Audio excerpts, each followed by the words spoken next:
আমরা এখন মুক্তিবেগের ডেরিভেশনটা দেখব। মুক্তিবেগের ডেরিভেশনে বলা হচ্ছিল যে পৃথিবীর পৃষ্ঠ থেকে ন্যূনতম যত বেগে নিক্ষেপ করলে বস্তু আর পৃথিবীতে ফিরে আসবে না, সেই মিনিমাম ভেলোসিটিকে আমরা বলতে চাচ্ছিলাম মুক্তিবেগ। তো এই যে আমরা পৃথিবীর পৃষ্ঠে একটা বস্তু রেখে দিলাম, এই যে বস্তুটা, এই বস্তু। তো এই বস্তুটাকে আমি বেগ দিচ্ছি ভিই, আর আমি ধরে নিব যে এই বেগ দেওয়ার ফলে সে চলে যাচ্ছে অসীমে। অসীমে মানে পৃথিবী থেকে বাইরে, এটা আমরা বোঝাচ্ছি। তার মানে এই বেগটাকে আমরা নাম দিব মুক্তিবেগ, যেহেতু এই বেগে নিক্ষেপ করলে বস্তু পৃথিবী ছেড়ে চলে যাবে। তো আমরা এখন এই বেগটা ক্যালকুলেশন করব যে এই বেগের ভ্যালু কিভাবে আসবে।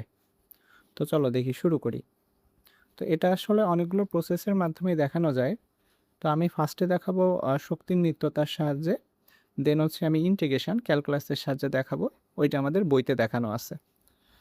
ওকে, তো আমি একটা কাজ করতেছি, যেই বিন্দু থেকে ওকে নিক্ষেপ করা হচ্ছে ওই বিন্দুটা মার্ক করতেছি, আর যেখানে সে চূড়ান্তভাবে গেল মানে অসীমে, ওই বিন্দুটা মার্ক করতেছি। তো এই বিন্দুটাকে আমি একটা নাম দেই এ, আর চূড়ান্তভাবে গেল তো অসীমে, ওইটাকে আমি নাম দিচ্ছি বি। ঠিক আছে? তো আমি এখন এই দুইটা বিন্দুর মধ্যে যান্ত্রিক শক্তির নিত্যতা ইউজ করব।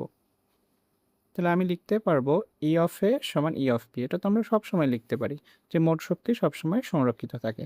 ঠিক আছে? তাহলে একটু দেখে বলো তো যে আমার এ বিন্দুতে কোন কোন শক্তি ছিল, এই বস্তুটার মধ্যে এ বিন্দুতে কোন কোন শক্তি জমা ছিল। এক, তুমি তো তাকে দিচ্ছ একটা বেগ, তাহলে নিশ্চয়ই তার মধ্যে গতিশক্তি জমা ছিল, এ একটা শক্তি।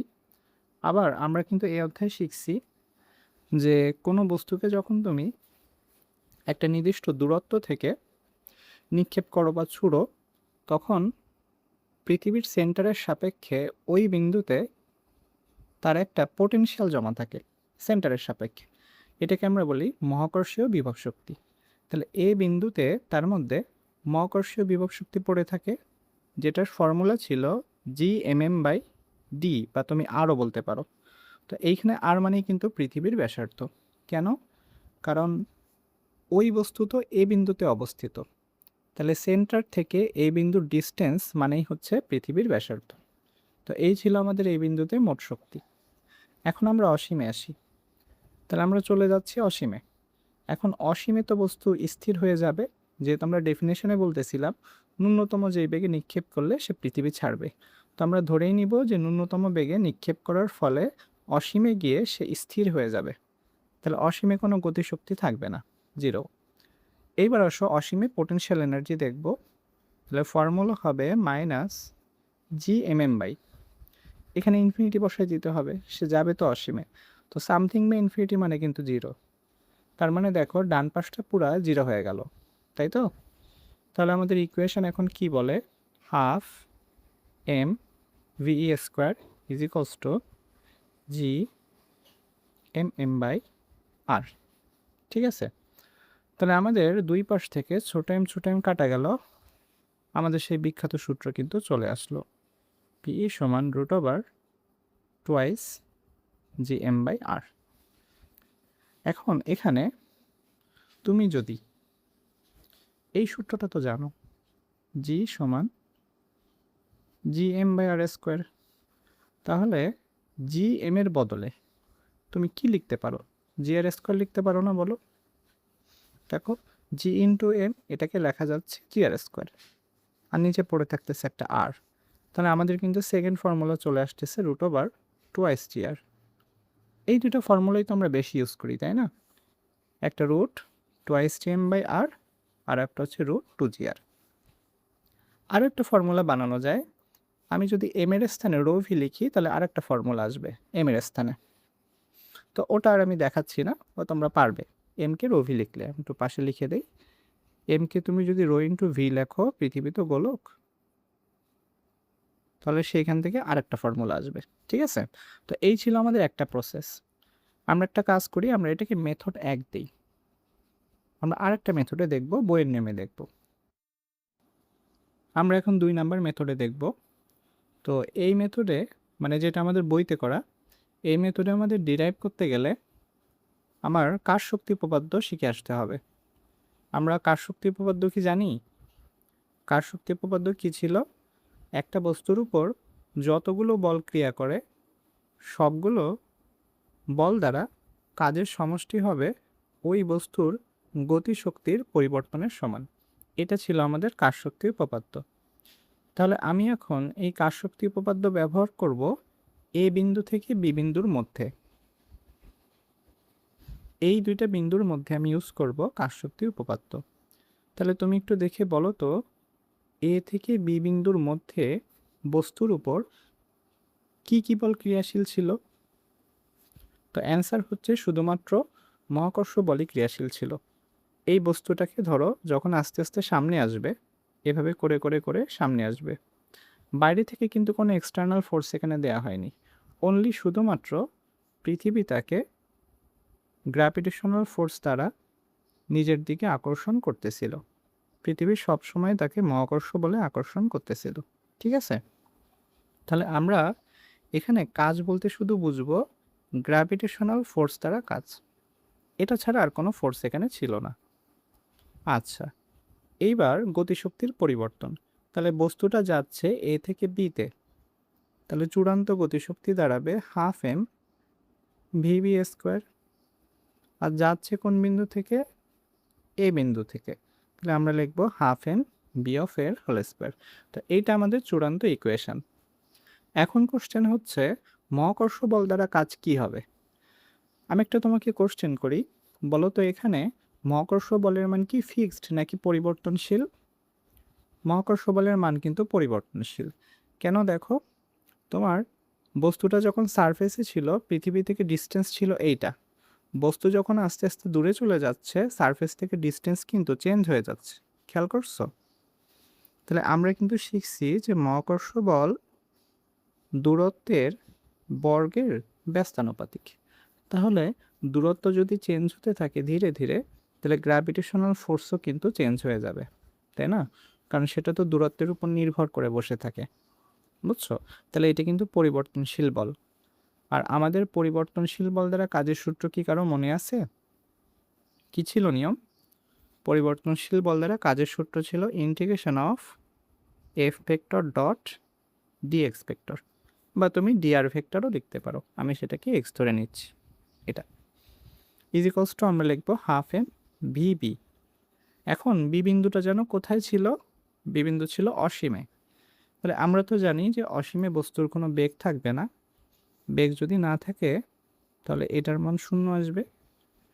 তাহলে এখানে পড়ে থাকে minus half M V of A whole square, এটা পড়ে থাকে।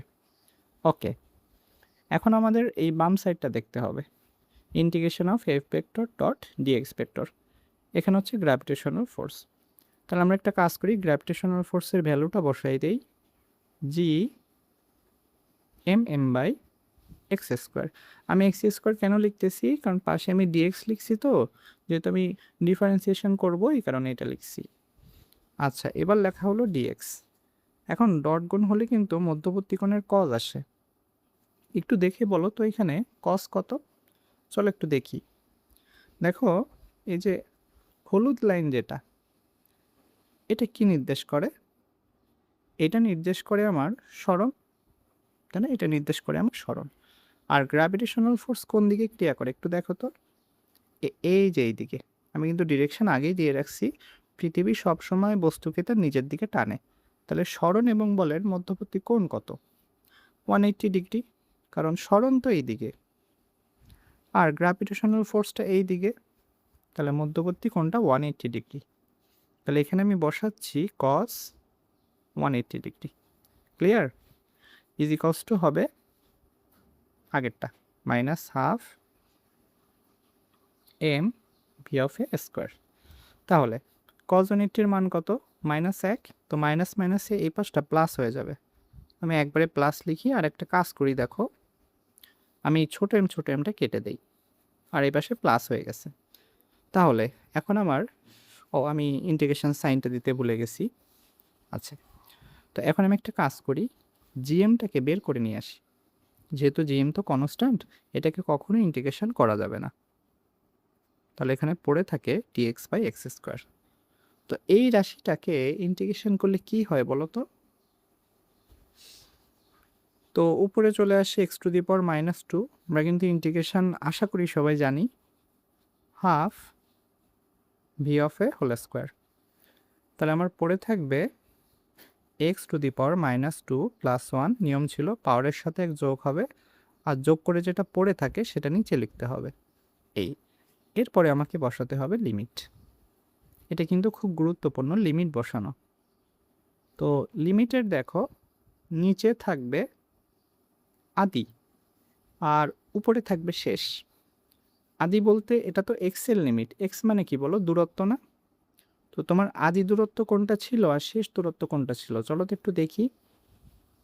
তুমি বস্তুটাকে নিক্ষেপ করছো এই বিন্দু থেকে, তাহলে এই বিন্দুতে আদি দূরত্ব ছিল পৃথিবীর ব্যাসার্ধ, আর বস্তুটা চলে যাচ্ছে কোথায়? অসীমে। তাহলে চূড়ান্ত দূরত্ব হচ্ছে অসীম। তার মানে আদি লিমিটে বসবে আর চূড়ান্ত লিমিটে বসবে অসীম।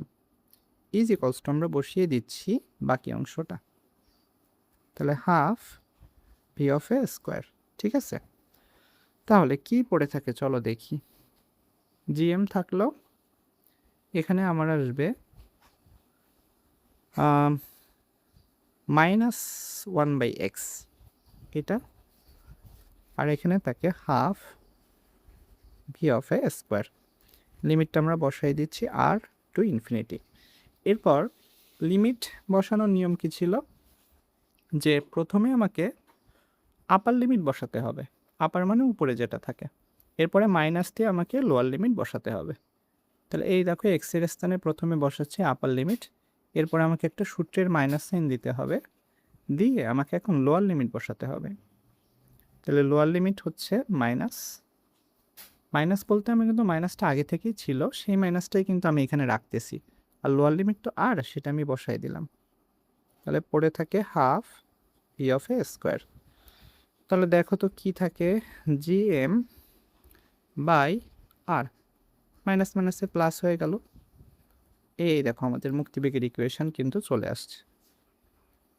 একটু ঝামেলা বুঝছো, এর আগের নিয়মটা আসলে সহজ ছিল, এই জন্য আমি ওই নিয়মটা শুরুতেই ডিসকাস করছি। এই যে চলে আসছে দেখো ইকুয়েশন।